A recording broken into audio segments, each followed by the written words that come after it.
Aí, aula passada, eu fiz o compartilhamento, mas foi um compartilhamento de um guia. Uma guia. Porque aí, quando eu volto aqui para o chat, vocês não me veem voltando para o chat, né? Vocês só estão vendo a apresentação. Não é isso? Agora que você colocou para apresentar, Ó, vocês estão vendo a apresentação, né? isso.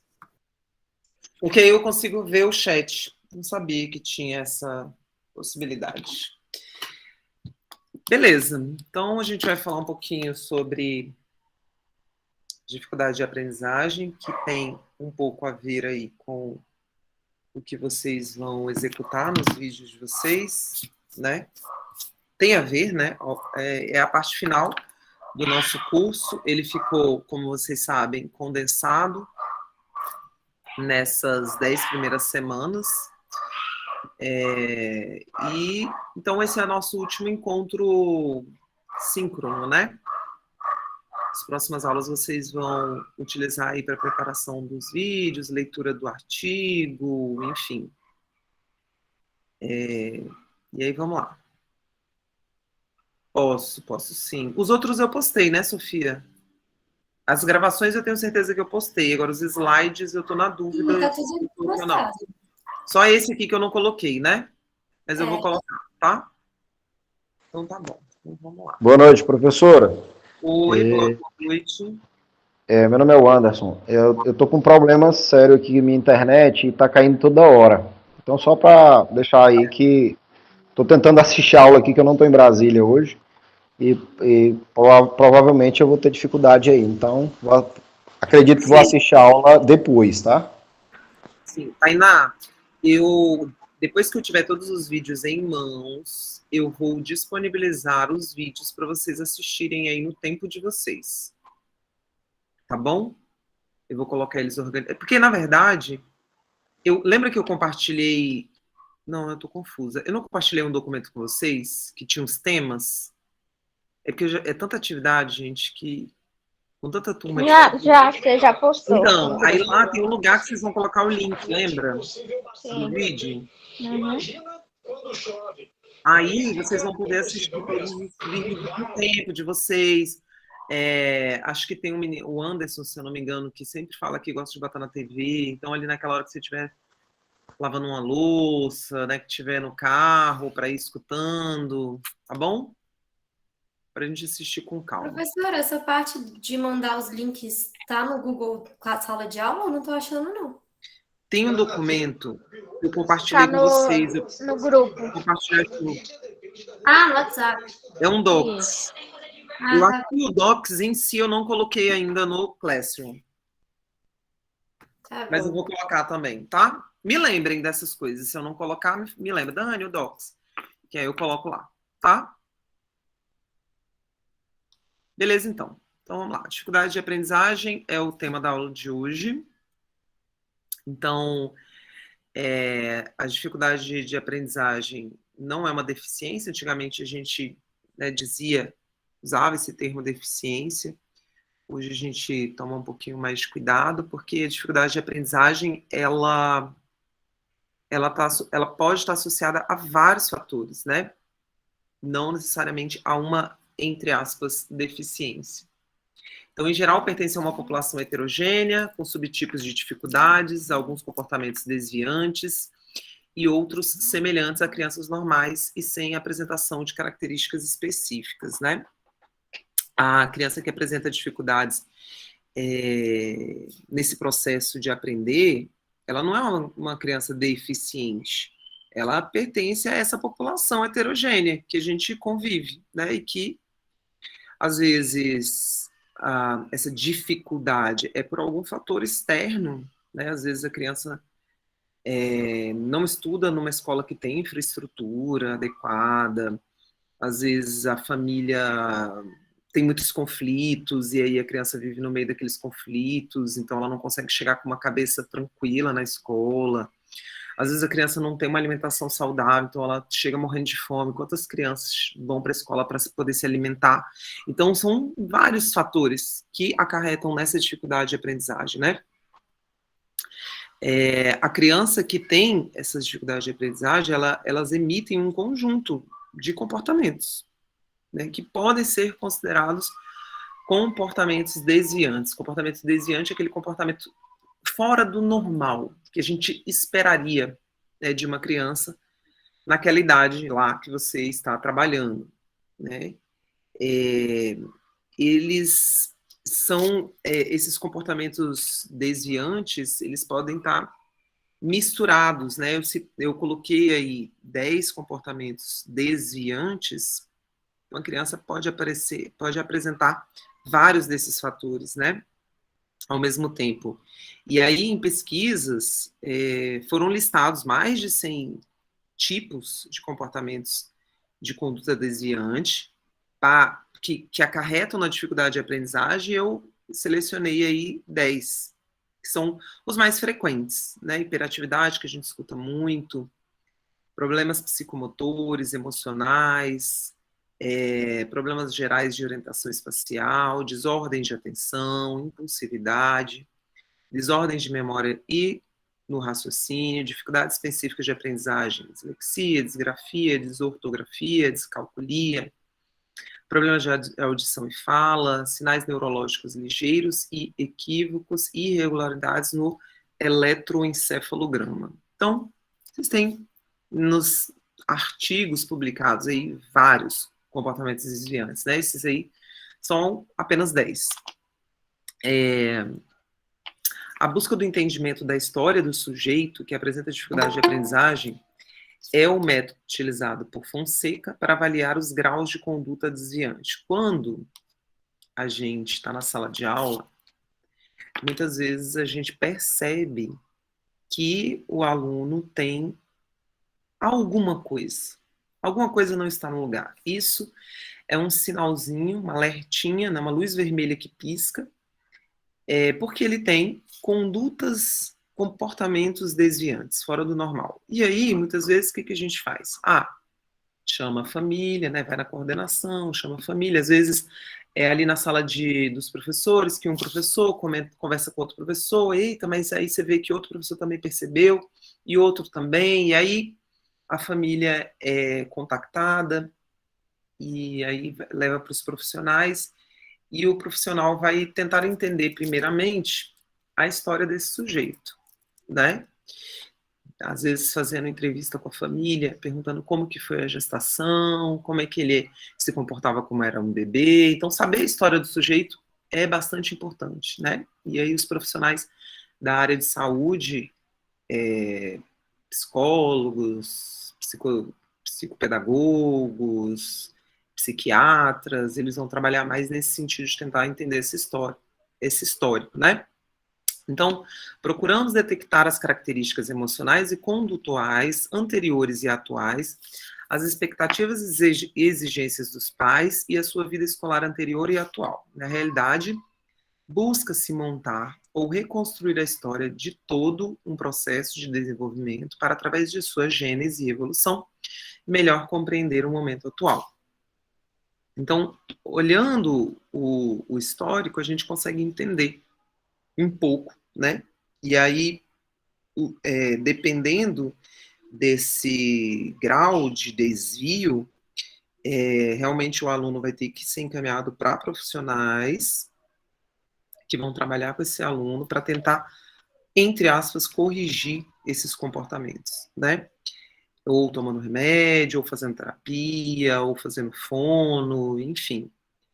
Muitas vezes, quando a gente, e vocês já devem ter passado por isso, ali no atendimento aos pais, quando você conversa com os pais, você entende um pouco do comportamento do aluno e por que ele tem as dificuldades de aprendizagem, né? Então, às vezes, a dificuldade de aprendizagem não tem nada a ver com a parte orgânica do aluno. O próprio histórico dele, de desorganização em casa, enfim, já te dá sinais do porquê o aluno está com essas dificuldades, né?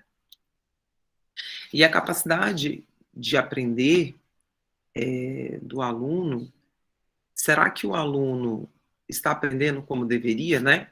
São 3 fatores que influenciam na capacidade de aprender. A atitude do querer aprender, a escola é importante para isso, para esse aluno querer aprender. E os nossos alunos, de uma forma geral, eles não entendem a importância do querer aprender. É muito difícil ter um aluno jovenzinho que consegue visualizar a importância do aprender. E aí, esse aluno que tem essa maturidade muito cedo, pode observar, é o aluno que vai ter autonomia, é o aluno que vai buscar ali dentro da sala de aula aproveitar o máximo possível o tempo, né? Ali na sala de aula, os alunos de uma forma geral, e se a gente olhar para a nossa história, eu, por exemplo, quando era adolescente, sei lá, pré-adolescente, não fazia ideia. Eu ia para a escola porque eu era obrigada a ir para a escola, não entendia que aquilo era importante, né? Depois que a gente, eu acho que de uma forma geral, quando a gente entra na universidade, que é quando a gente escolhe o curso que a gente quer fazer, que a gente vai estudar coisas com as quais a gente tem interesse, aí a gente começa a se preocupar com esse querer aprender, né? Então, a escola seria importante que a gente, de alguma maneira, conseguisse ensinar isso para os alunos, né? Para que eles soubessem dessa capacidade, dessa importância do aprender. Se isso fosse possível, a gente não sei como a gente poderia fazer isso, mas eu vejo que se a gente conseguisse, de alguma maneira, fazer com que os alunos entendessem essa importância, muito comportamento deles iria mudar, né? Porque eles veriam que eles estão ali não porque... É uma reflexão, tá? Eu trouxe isso aqui para a gente fazer uma reflexão. Eles estão ali não porque a mãe dele quer que eles estejam ali, os pais, né? Mas que eles estão ali porque eles precisam aprender. É importante que eles aprendam, né? Gente, eu tô na varanda da minha casa, então, se vocês estiverem escutando as crianças gritando, aí são os meus vizinhos. Tá? Então, tal comportamento exigirá do aluno, de logo, uma série de atitudes como interesse, motivação, atenção, compreensão, participação e expectativa de aprender a conhecer, a fazer, a conviver e a ser um cidadão, né? Ser uma pessoa mesmo. E aí, a semana passada a gente falou um pouquinho sobre o novo ensino médio e uma das trilhas que vai ser trabalhada no novo ensino médio, que se chama Projeto de Vida. E aí eu acho que o projeto de vida, ele casa muito com isso, né, da gente fazer reflexões com os alunos sobre a importância dele buscar, dele caminhar, dele ter autonomia, né, porque isso faz toda a diferença na nossa aprendizagem. A partir do momento que a gente entende que aquela aula vai me trazer conhecimento, tudo muda, né. A respeito das competências e habilidades. Quem aprende a ser competente desenvolve um interesse especial de aprender. Que tem a ver com o que eu estava falando, né? Desenvolver a capacidade de pensar para poder aprender. Só pensamos bem quando aprendemos métodos e técnicas de estudo. Acho que a gente falou um pouquinho também sobre isso aula passada, né? Muitas vezes, e esse novo ensino médio, ele tem essa pegada, né? De dar mais autonomia e de fazer com que os alunos usem técnicas de estudos, métodos, né? Muitas vezes a gente pede para o menino fazer, olha, vocês têm que fazer uma apresentação no PowerPoint, e às vezes a gente não dá as ferramentas, né? Ele não sabe nem o que é um PowerPoint. Então, ensinar métodos ali, né? Durante as nossas aulas, acho que muda um pouco o cenário. Para alguns, a gente não vai conseguir afetar todos, mas se a gente conseguir atingir alguns alunos, já é meio caminho andado, né? Aprendizagem de conhecimento ou conteúdos. Construção de currículo curricular com disciplinas atualizadas e bem planificadas. O aluno desenvolverá a sua compreensão do ambiente natural e social, do sistema político, da tecnologia, das artes e dos valores em que se fundamenta a sociedade. Isso aí é o mundo ideal, né? Um aluno que aprende bem, uma aula bem estruturada, né? Nessa aula bem estruturada e com um aluno que quer aprender, aprendizagem de conhecimentos ou conteúdos, vai ser uma construção com disciplinas atualizadas e bem planificadas, né? Trabalhando o ambiente social, político, tecnológico, enfim. E aí, quando que vem a dificuldade de aprendizagem? Quando a gente percebe um desnível entre o que aquela criança pode alcançar e aquilo que ela está realizando, né? Uma criança que tem todos os, vamos dizer assim, tem um ambiente em casa saudável, estuda numa boa escola, tem professores e tem aulas, né, boas. Por que aquele aluno que tem todas as possibilidades para ter um potencial, um bom potencial, por que ele não está conseguindo alcançar esse potencial, né? Então é como se ela não percebesse, não conseguisse expressar suas habilidades, caracterizando um bloqueio na dimensão da expressão e ou realização de suas competências. Aí a gente diz que esse aluno tem uma dificuldade de aprendizagem. Agora, essa dificuldade de aprendizagem é orgânica, ela é externa ao aluno, né? E por isso que a gente precisa investigar. A gente falou a gente, né? Mas assim, o professor muitas vezes sinaliza. Lógico que a gente não vai investigar, né? Quem vai investigar aí são outros órgãos mais competentes. Mas a gente, normalmente, é quem percebe. Muitas vezes a família não percebe. Porque, às vezes, a família tem dificuldade de aceitar determinados comportamentos. Acha que é natural. E aí, na escola, é que a gente, como a gente já lida com um grupo, a gente percebe aquele que está fora do grupo, né? Que é o que tem comportamento que a gente chama de desviante, né?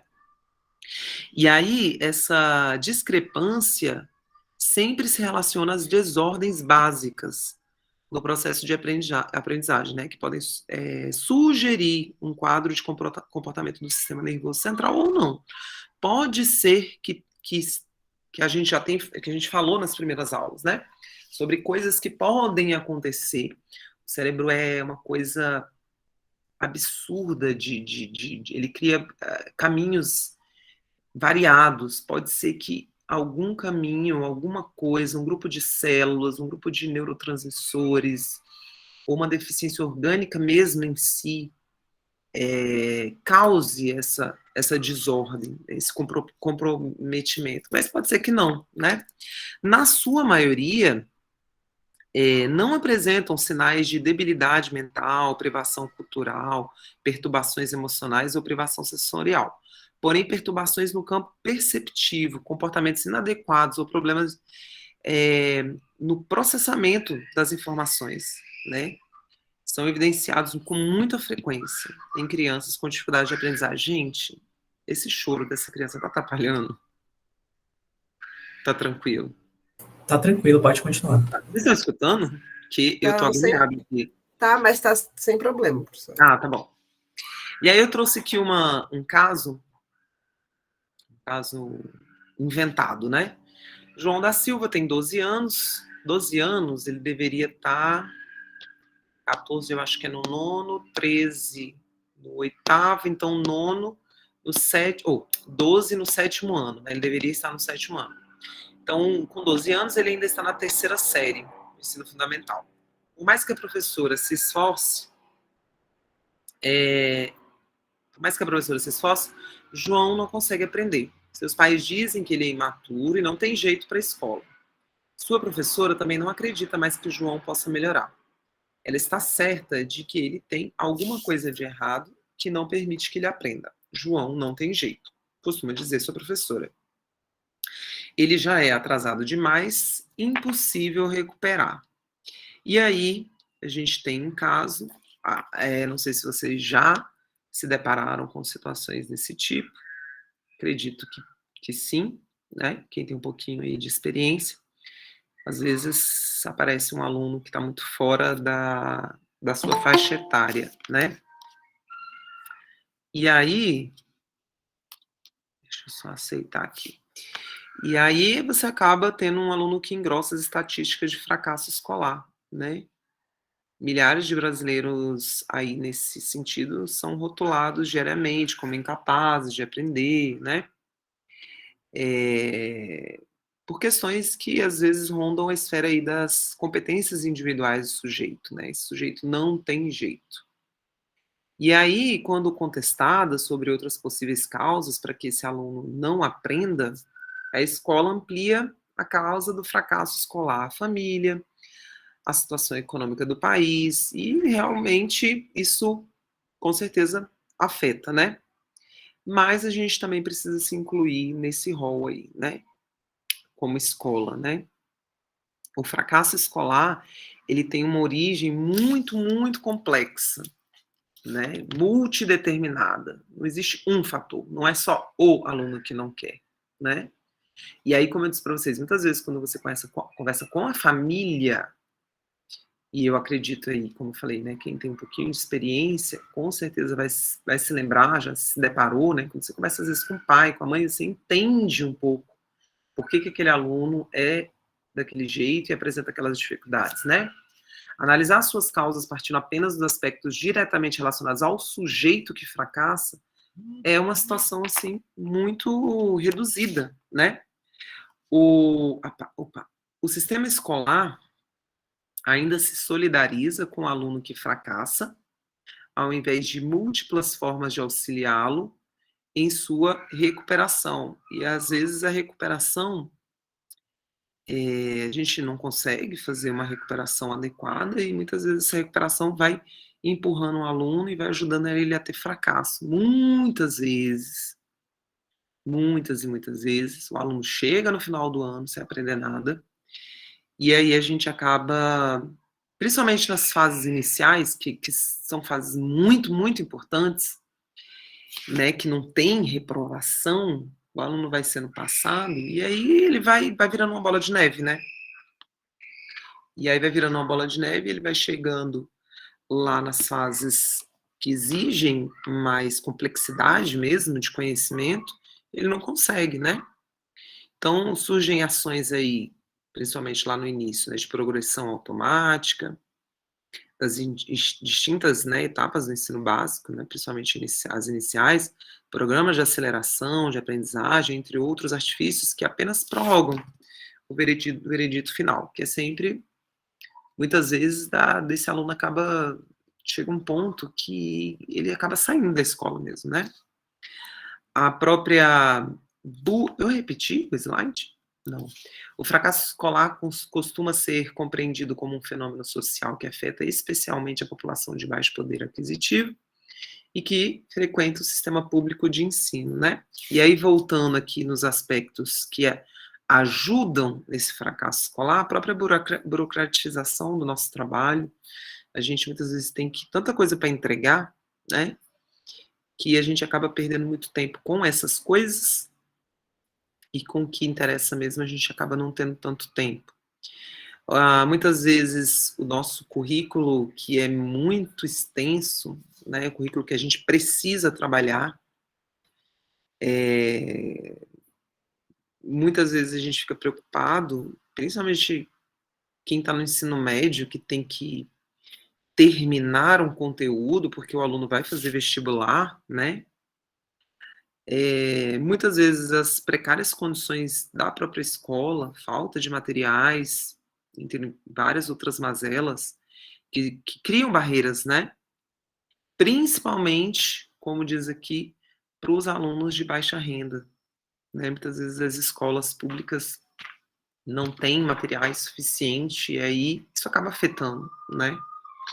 E causando essas dificuldades de aprendizagem.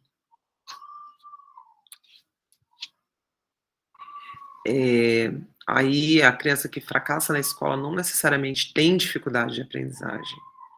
É porque todo esse contexto, dificuldades em casa, às vezes uma má alimentação, às vezes as dificuldades ali na própria escola, às vezes a má formação dos professores, né? Isso tudo acaba contribuindo para que esse aluno tenha dificuldade de aprendizagem. né? Às vezes a família não consegue ajudar a criança, porque a própria família não tem estudos. Então, isso acaba dificultando a aprendizagem daquela criança, né? Uma criança pode apresentar dificuldade de aprendizagem e não fracassar na escola. Por quê? Porque às vezes a criança tem dificuldade de aprendizagem, mas a família às vezes contrata um psicopedagogo, contrata um professor particular, ou a própria família auxilia à tarde, sei lá, com as tarefas e vai ajudando nas dificuldades, né? Então, tudo depende do grau de ajuda que essa criança recebe, né?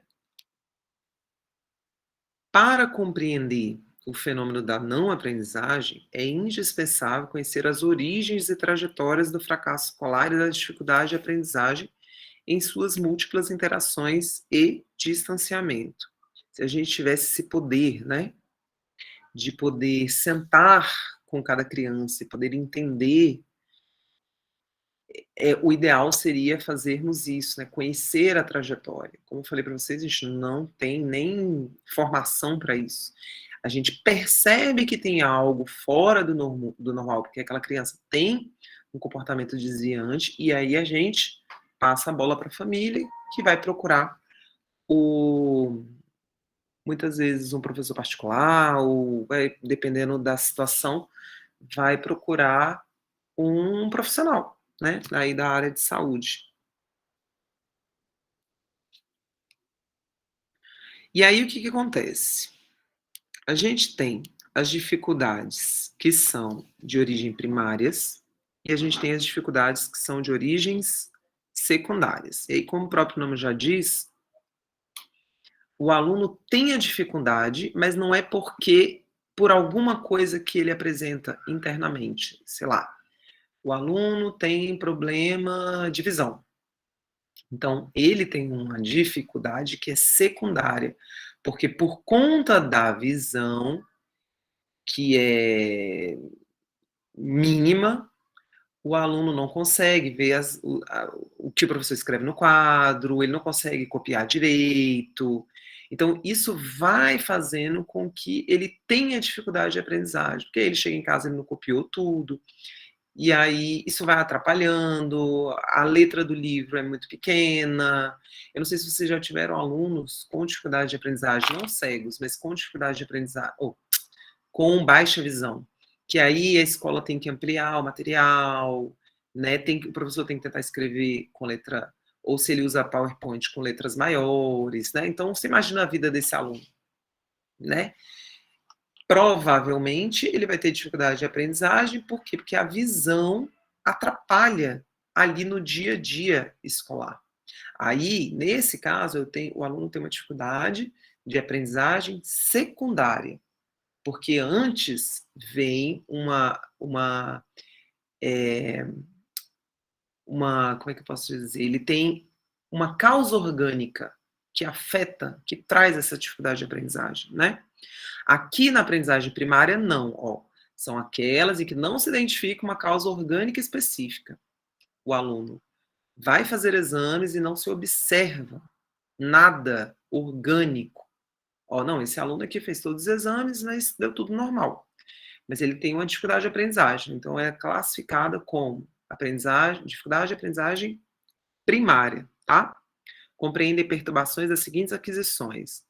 Ele vai ter ou uma dificuldade de ordem, né, da linguagem falada, escrita ou quantitativa. No caso da secundária também, tá? Mas seu aluno tem uma dificuldade na oratória dele, ou na escrita dele, ou na parte matemática, espacial, e ele não tem nenhum problema orgânico, então essa dificuldade que ele tem é de ordem primária, tá? O potencial sensorial, intelectual, motor e social está intacto e, portanto, ele é considerado normal. Alguém levantou a mão? Professora, sou eu, Denilson. Diga. Boa noite a Boa todos. noite. Teve um caso que o aluno ele não conseguia ler um texto cursivo, mas conseguia ler se fosse caixa alta.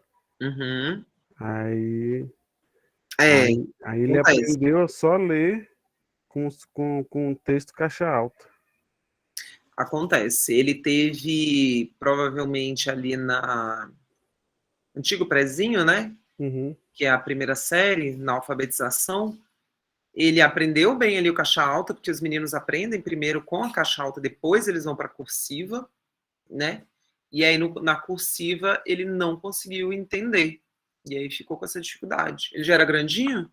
Já 8º ano. Nossa! Aí, E aí, se provavelmente tivesse sido, não sei se esse seu aluno fez algum acompanhamento, né, com psicopedagogo, enfim, se ele tivesse feito, talvez ele tivesse superado essa sim, dificuldade, entendeu?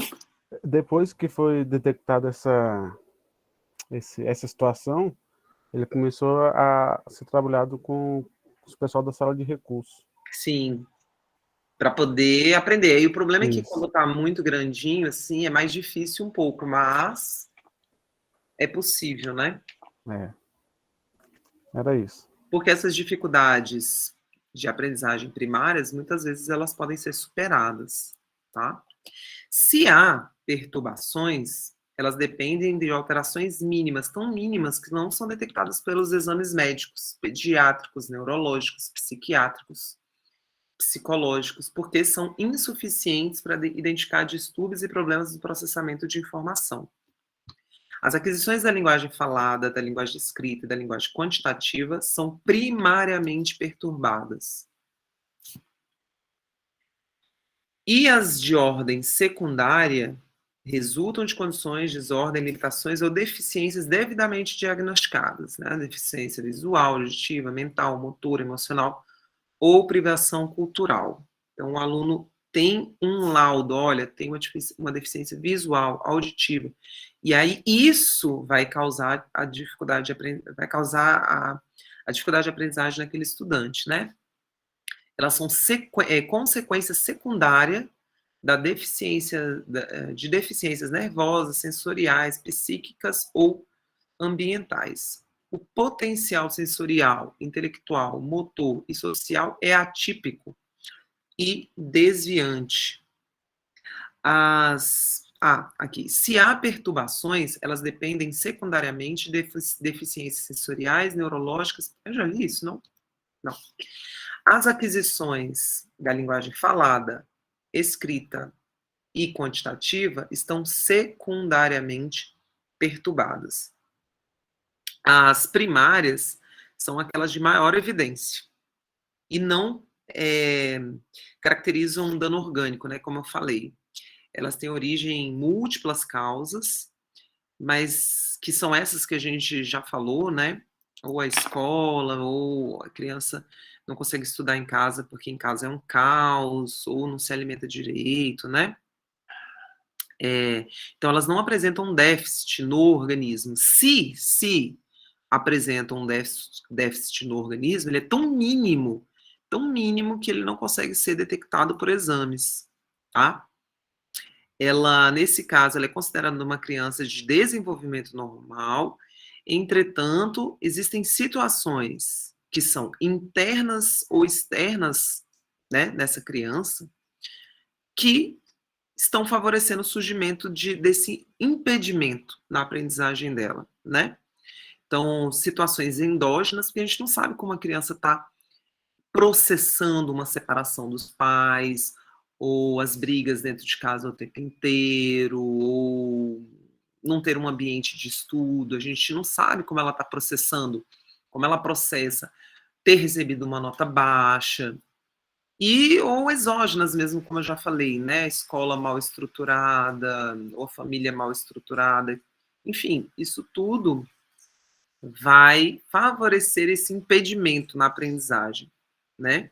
Que assume um caráter transitório, ou seja, essa dificuldade ela pode ser eliminada, né? E não deixar rastro aí no histórico do sujeito, que foi o caso do exemplo que o Denilson trouxe. Então, se é uma dificuldade de aprendizagem primária, essa não essa dificuldade na interpretação da escrita cursiva, se tivesse sido trabalhado no tempo certo, né? Gente, agora tá chovendo muito, vou ter que sair daqui, porque agora acho que vocês não vão conseguir me escutar. Vocês estão me escutando? Sim. Tá? Então, se tivesse trabalhado na hora certa com os especialistas adequados, aquele aluno vai conseguir vencer aquilo e, depois de alguns anos, vai passar despercebido. Ninguém nem vai saber que ele teve alguma dificuldade na letra cursiva, né? As DAs primárias são aquelas que tomaram evidência. Irregularidades das DAs primárias. Essas irregularidades, gente, elas também podem acontecer na secundária, tá? Mas aqui o que acontece quando o aluno tem alguma dificuldade e ela não é de ordem orgânica. Disnomia é incapacidade para reconhecer nomes próprios. Uma criança com disnomia apresenta dificuldade para recordar substantivos e nomes próprios, podendo chegar a uma alteração grave da fluidez da fala. Para diagnosticar precisamente um quadro de disnomia, é recomendável o auxílio de fonoaudiólogos e neurologistas. Disfasia consiste em transtornos evidenciados na evolução da linguagem. Crianças com disfasia se comunicam verbalmente, porém apresentam dificuldades na construção da fala. O nível mental das crianças com disfasia é considerado normal. A disfasia, em geral, associa-se à dislalia, que é a gagueira, né? Um exemplo de disfasia. A criança escuta um comando simples da professora e não consegue interpretar o que deve ser feito, assim como não consegue reproduzir a fala da professora. Então, você imagina para essa criança como vai ser difícil, né, ela aprender. E aí, tudo isso, gente, pode ser desaparecido do currículo desse sujeito, se ele fizer um tratamento adequado, né? Peraí, disfasia, né? Dislalia, disartria.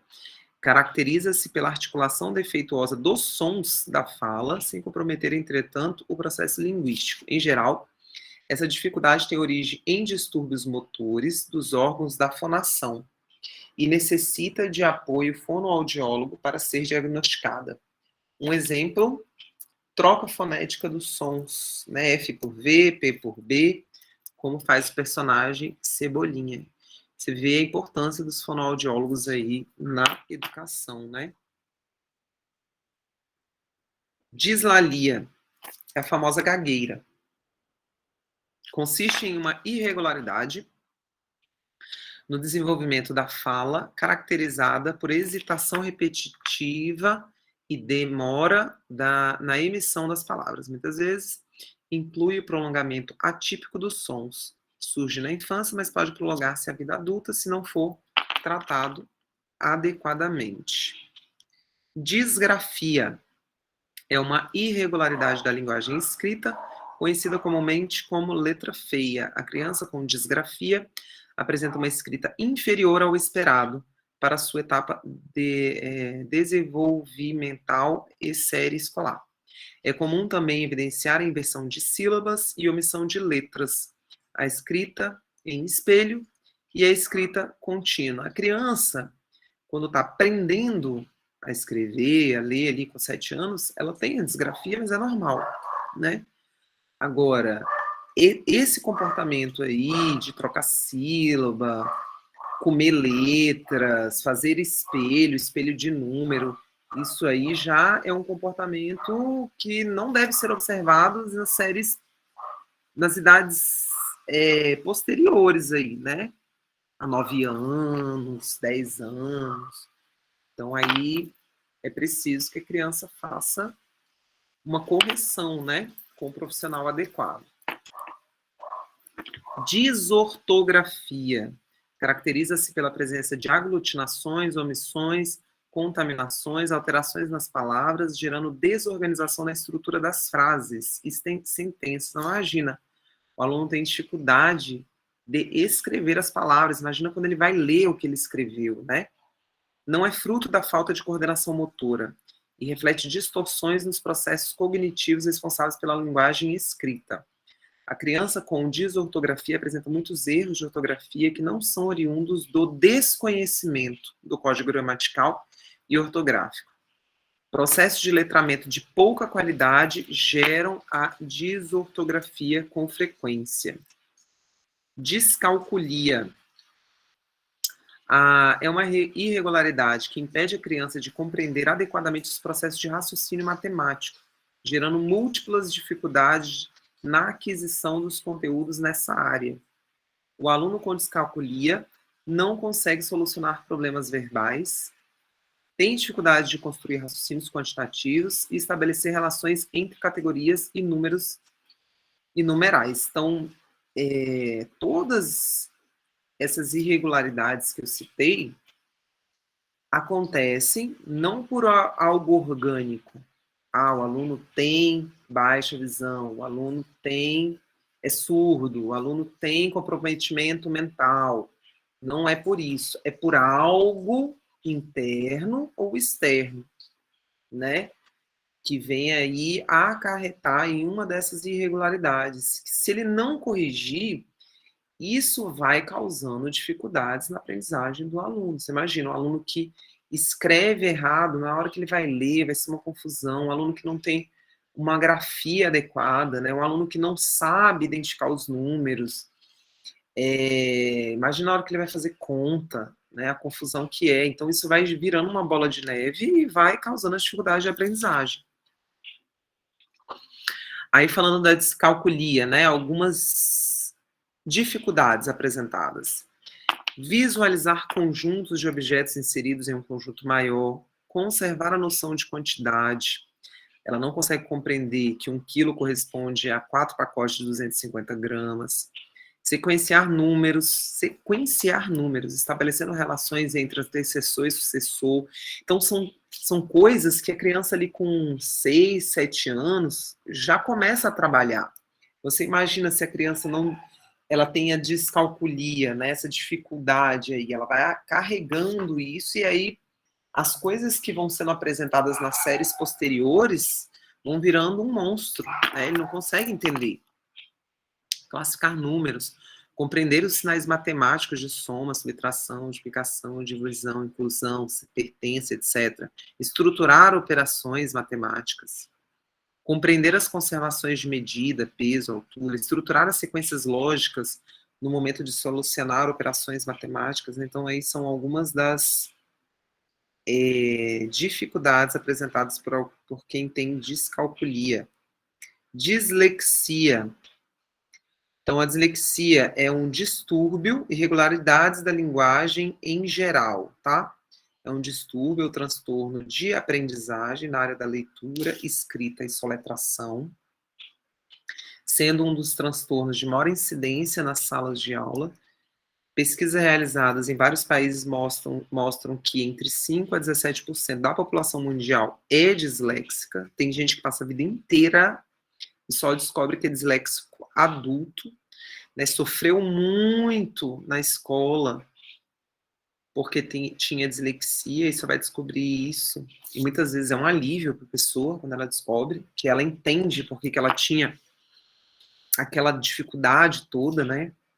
Ela é uma condição hereditária, com alterações genéticas, apresentando ainda alterações no padrão neurológico. Fatores endógenos e exógenos estão na origem da dislexia, e por se tratar de uma disfunção complexa, ela também necessita de uma abordagem multidisciplinar, tanto no diagnóstico como no tratamento. Não é fácil, né, diagnosticar a dislexia. Às vezes o aluno começa a fazer investigação pequeno ainda, com 5 anos, 6 anos, e aí só vai fechar o diagnóstico quando ele está entrando no ensino médio, e olha lá, né? Então, é de difícil diagnóstico, e para fazer o tratamento ele precisa acessar vários profissionais, né, para conseguir corrigir isso, mas é possível corrigir, tá? De acordo, aí sobre o TDAH, também, que é uma irregularidade da linguagem em geral. Então, a dislexia, o TDAH, a gente vê muito, né, no nosso cotidiano. Um transtorno neurobiológico de causa genética também, que aparece na infância e frequentemente acompanha o indivíduo por toda a vida. Lógico que na infância é bem evidente, e aí a pessoa vai conseguindo, com a maturidade, controlar ali, né, seu déficit de atenção. A pessoa, às vezes, ela aprende a estudar. Eu já tive muitos e muitos alunos com déficit de atenção que superaram, aprenderam e conseguiram criar uma disciplina, se organizaram e passaram a tirar notas muito boas, né? Ele se caracteriza por sintomas de desatenção, inquietude e impulsividade. Então, assim, o que é importante saber é que quem tem dislexia, quem tem TDAH, muitas vezes precisa de muita ajuda, né? Quem tem dislexia, por exemplo, laudado, tem direito a ter um ledor, por exemplo, na hora de fazer provas, né, para o aluno entender muito bem os textos e o que está sendo pedido nas questões, para ele conseguir resolver, né? E com essa ajuda multidisciplinar, esses alunos conseguem sim ter um alto desempenho, né? Mas não é fácil. E aí o que acontece é que muitas vezes o aluno usa isso como bengala, né? Ah, não, é porque eu tenho déficit de atenção. Ah, não, é porque eu tenho déficit de atenção, né? Uma criança que apresenta quadro de TDAH tem enorme dificuldade de selecionar estímulos e manter o seu foco de atenção. A desatenção, inquietude, impulsividade demandam o auxílio constante de outra pessoa. Então, assim, uma criança que tem TDAH, ela precisa muito da ajuda dos pais para ser organizada, para se organizar, porque ela não é naturalmente organizada, né? Manter os livros organizados, os cadernos organizados. E se ela não tem isso em casa, imagina o caos que vira a vida dessa pessoa, né? Pois o TDAH impede a criança de agir sozinha para controlar o próprio comportamento.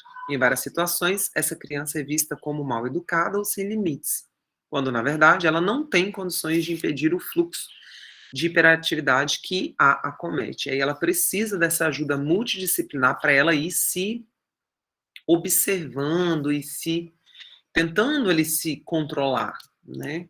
Mais do que uma pessoa dita como normal. E aí, irregularidades das EAs secundárias. Em geral, resultam de condições atípicas, desordens ou limitações passíveis de diagnóstico nos campos. A gente já tinha falado, né? Visual, auditivo, mental, motor, emocional ou de privação sociocultural. Observa-se que as competências sensoriais, intelectuais, motoras, emocionais da criança, elas geram essas dificuldades secundárias, né? Elas causam o caráter desviante. E aí faz com que essa criança se distancie, né, dos padrões que são considerados regulares, né? No rol das alterações biológicas e orgânicas, podem surgir lesões cerebrais, paralisia cerebral, epilepsia, deficiência mental em distintos graus, né?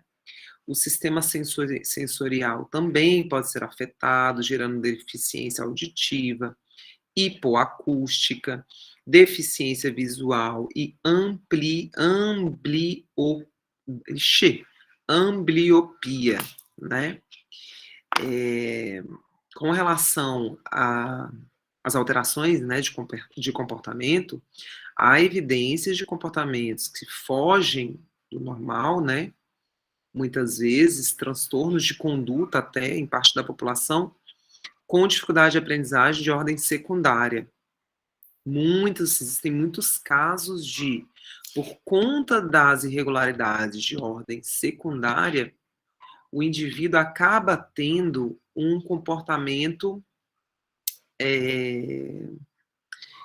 fora de conduta duvidosa, vamos dizer assim, né? Principalmente ali nos 13 anos, né, no início da adolescência.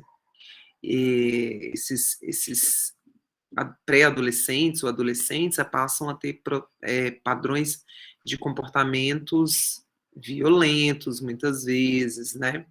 Que quebram regras, conduta agressiva, que pode causar uma ameaça física a terceiros, né?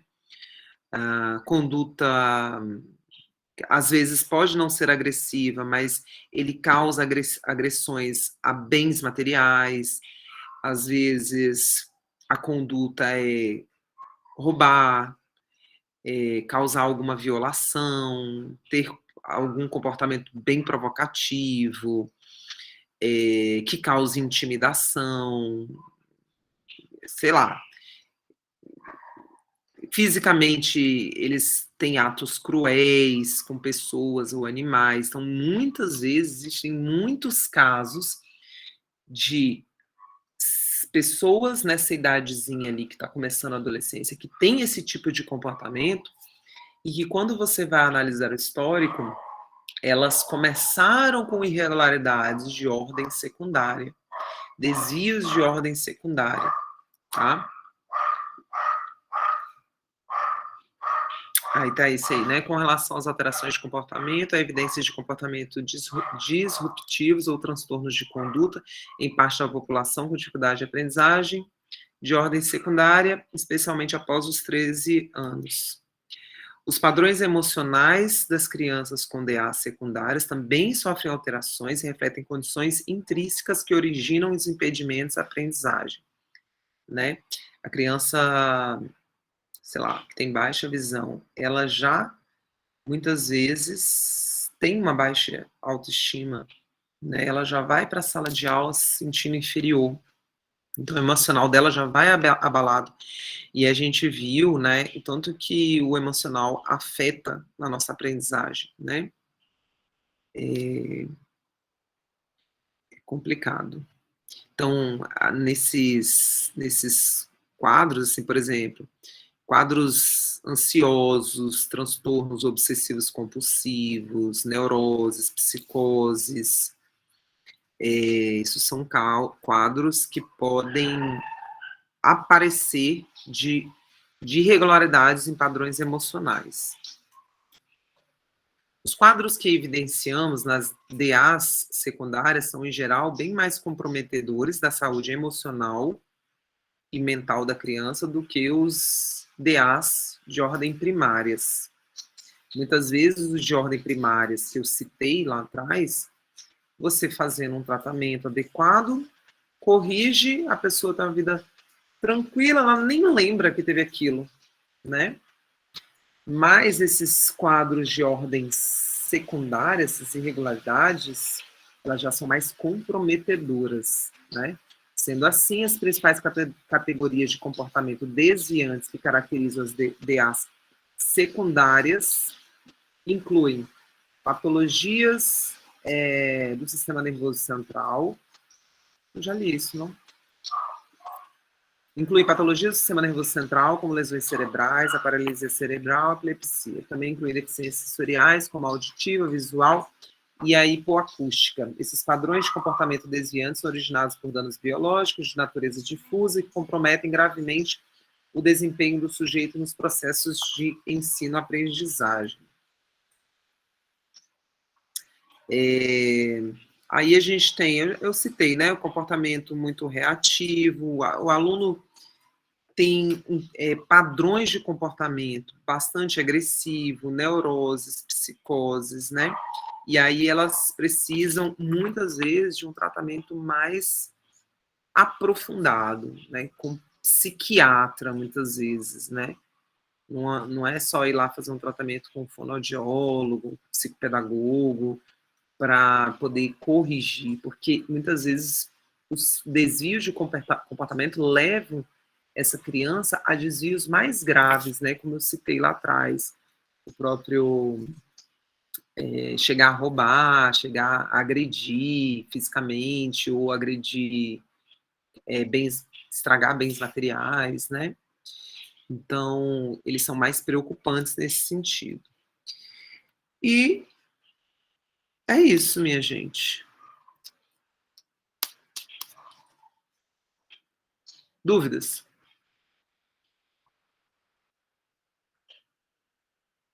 Comentários?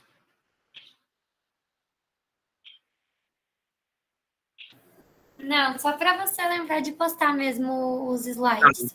Deixa eu ver aqui se tem alguma coisa no chat.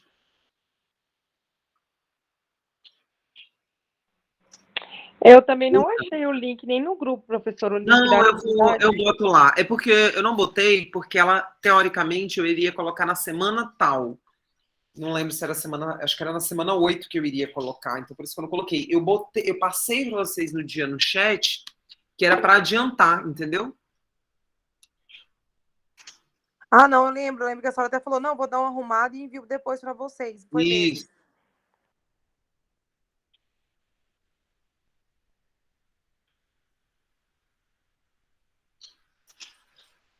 Pode falar, Júlia. Boa noite, professora.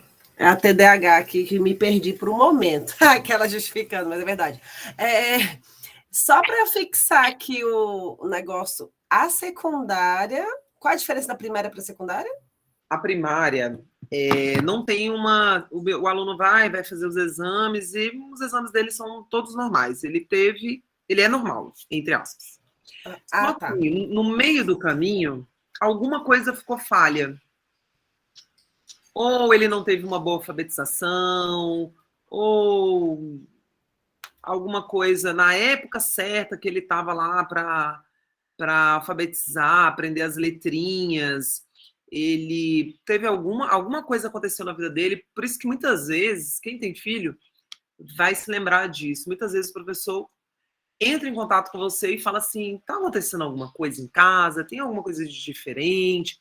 E às vezes o aluno tem um comportamento ali na sala que acaba afetando um pouco a dificuldade ali para ele aprender determinada coisa, e isso vai caminhando e vai se prolongando, e é preciso corrigir. Não tem uma causa orgânica, entendeu?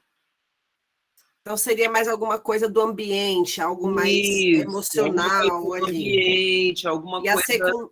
E a secundária vai ser aquela que a gente pode diagnosticar com o auxílio de algum. Isso. Tá. De ordem primária, se o aluno tiver alguma coisa, ela é tão mínima que ela não pode ser detectada. Se for alguma coisa de, sei lá, neurotransmissores, ou que ele tem em falta ou em excesso, isso vai gerar uma dificuldade de aprendizagem. Mas ela é tão difícil de ser detectada, às vezes o aluno passa tanto tempo fazendo anos, 2 anos, 3 anos, fazendo vários exames e não consegue detectar e não consegue fechar nada, porque não sai nada nos exames. Entende? Entendi, obrigada, porque Nada. me perdi aí.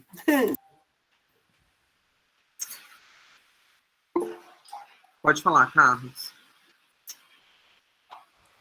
Bom, professora, você falando aí, comentando sobre esses transtornos, eu me recordei aqui de uma palestra que eu assisti, inclusive foi na faculdade. Eu não lembro se foi uma palestra ou foi um colóquio. E aí estava tratando-se dessa questão dos transtornos de aprendizagem. E aí tem até uma questão da diferença entre transtorno e dificuldade de aprendizagem, que eu acho que tem muito a ver com essa questão em que a colega perguntou, né? Que tem coisas que é inerente ao aluno, né? Visivelmente, internamente, não tem nada, né?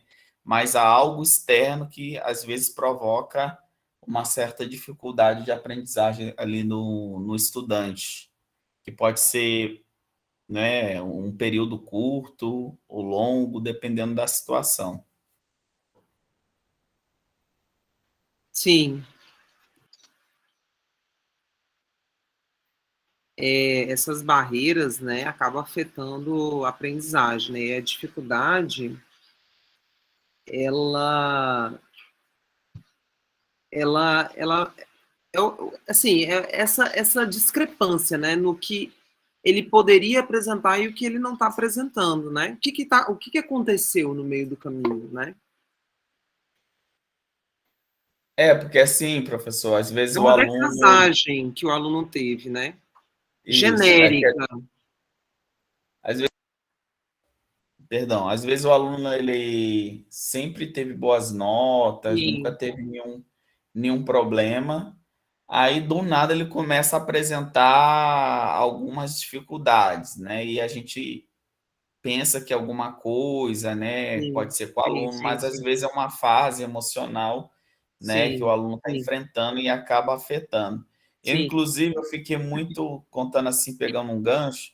Eu tive um aluno ano passado que eu fiquei muito preocupado com ele esse ano, porque esse ano ele é aluno de outra professora. Então, o aluno ano passado, ele era assim, aluno não tinha nada. Ele aprendia,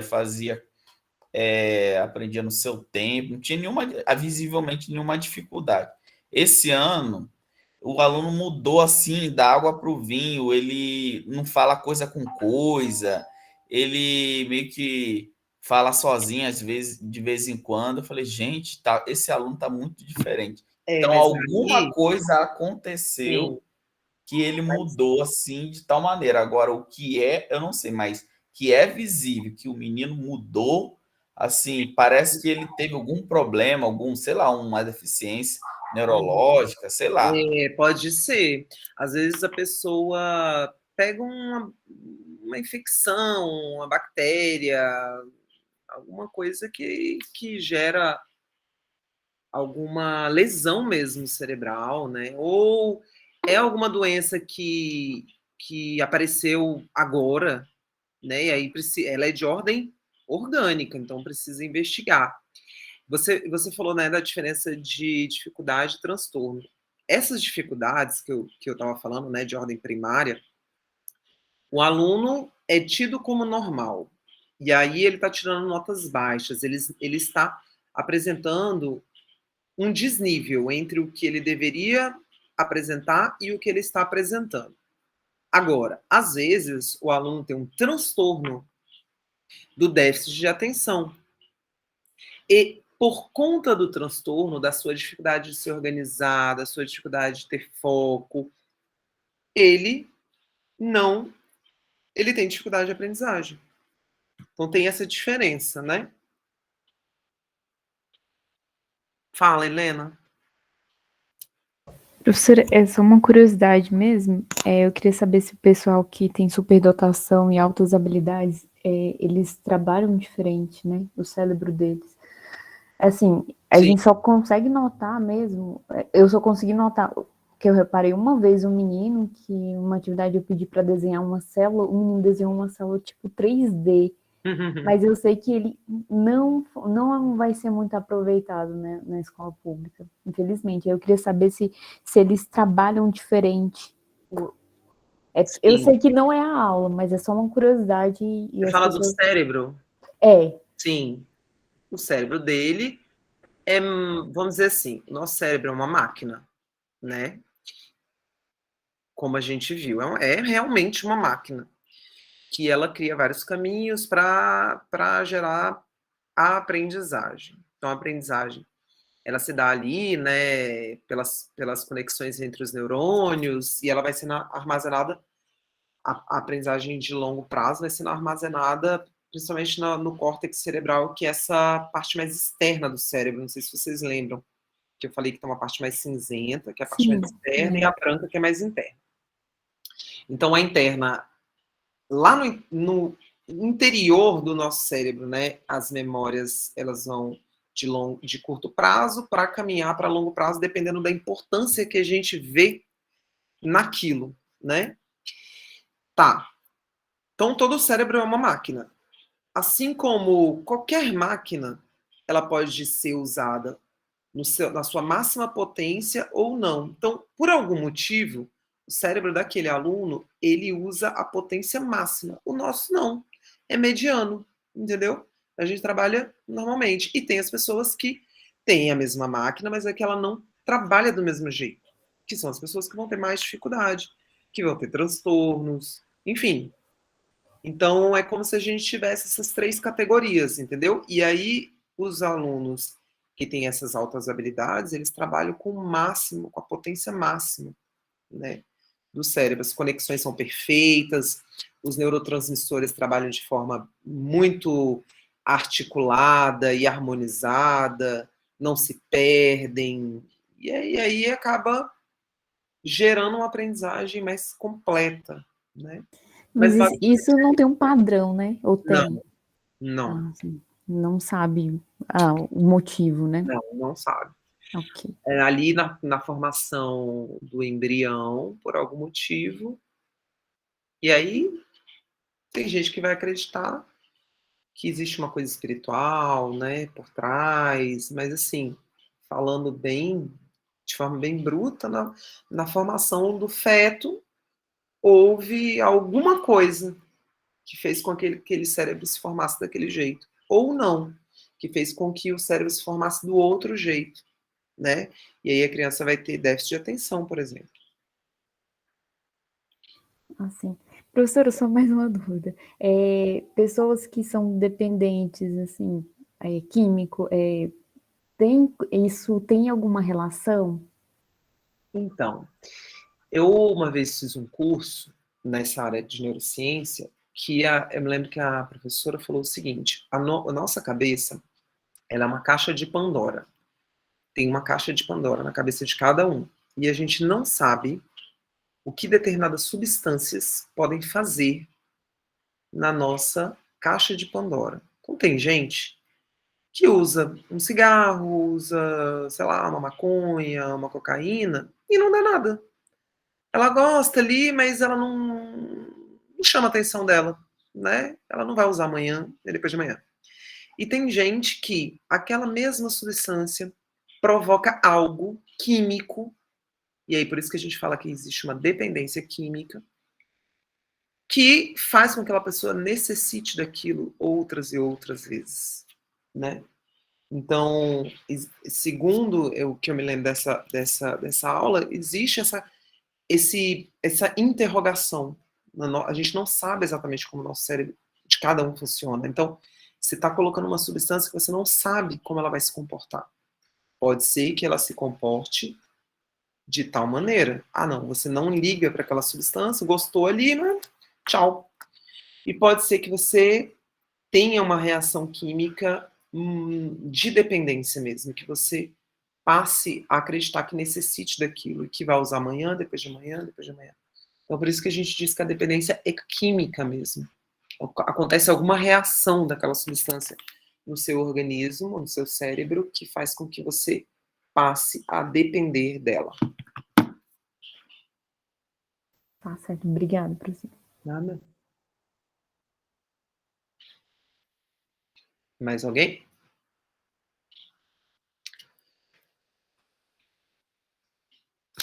Então, eu vou fechando por aqui, vou parar de gravar. Queria dizer que essa é a nossa última aula síncrona, como eu falei.